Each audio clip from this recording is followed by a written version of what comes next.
Alwi, tapi data Said Musa Al-Kazim tetap disimpan rapi oleh keluarga sepuh, di antaranya di Keprabonan, di Mertasina, dan ternyata disimpan.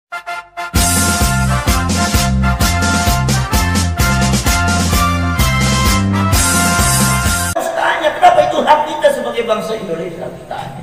Karena ini adalah sejarah kita. Nah, kemudian pada waktu itu ada beberapa orang keraton yang masuk ke dalam keraton dalam rangka menjaga keraton supaya jangan dirusak oleh Belanda.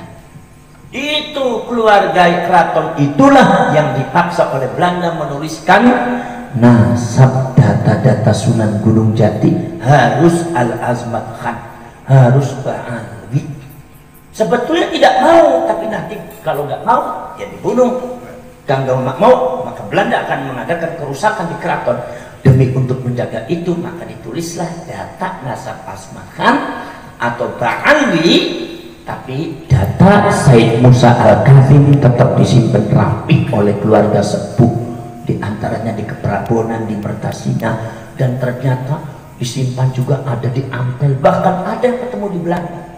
Dan ternyata sekarang sudah menunjukkan semua, ternyata yang benar adalah Said Musa Al-Kazim. Kenapa keluarga tidak memunculkan? Sebab kepada kalau satu adalah wasiat daripada orang tuanya jangan dimunculkan. Kenapa? Sebab kalau seumpama dimunculkan data Said Musa Al-Kazim, satu, orangnya akan dibunuh. Nomor dua, data itu akan diambil dan dihancurkan oleh Belanda, dan pada akhirnya sejarah asli daripada Sunan Gunung Jati akan hancur, dia ditemukan. Makanya dia cuma karena itu estafet dari generasi ke generasi, sehingga ketika terjadi ada sejarah ditulis, walaupun Belandanya sudah keluar, kita merdeka, ternyata masih diumpetin terus. Ketika ibu-ibu masalah nasab, barulah dimunculkan lagi. Jadi masalah Sunan Gunung Jati ke Said Musa Al-Kazim sekali lagi bukan pembelokan sejarah, bukan hal baru, tetapi menempatkan nasabnya Sunan Gunung Jati yang kesleo ditempatkan pada tempat sebenarnya semula, seperti yang dimiliki oleh sultan-sultan sepuh zaman dulu yang terus anak keturunan Sunan Gunung Jati. Inilah pembelokan semacam ini jangan lagi ada lagi. Cukup zamannya Belanda, tetapi ada beberapa oknum Ba'alwi ini kadang-kadang membuat sejarah yang tidak bisa dipertanggungjawabkan. Masalah Sumodiningrat, masalah ini, masalah ini, masalah ini yang kadang-kadang membingungkan masyarakat. Maka di sini perlu dibentuk tim Laskar Sabilillah, Laskar 9 wali Allah untuk melindungi para wali yang ada di Nusantara dari Sabang sampai Merauke.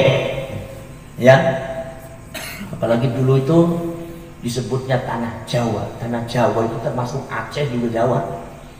Kalau kalian tahu Tabaqatul Ulama Il-Jawin, Tabaqat Ulama Jawa, atau seumpama ada tarjamah biografi ulama Jawa, itu ternyata isinya orang Thailand, At-Thailandi. Ada lagi yang orang Malaysia, Brunei, Malaysia, Thailand, Filipina, itu Indonesia, itu disebutnya Jawa. Mereka menyebutnya Jawa. Maka Jawa itu sebetulnya sangat luas sekali, khususnya Nusantara. Ya, khususnya lagi dari Sabang sampai Merauke yang sekarang ada di Indonesia, itu adalah dikenal oleh ulama zaman dulu adalah ulama Jawa. Ya.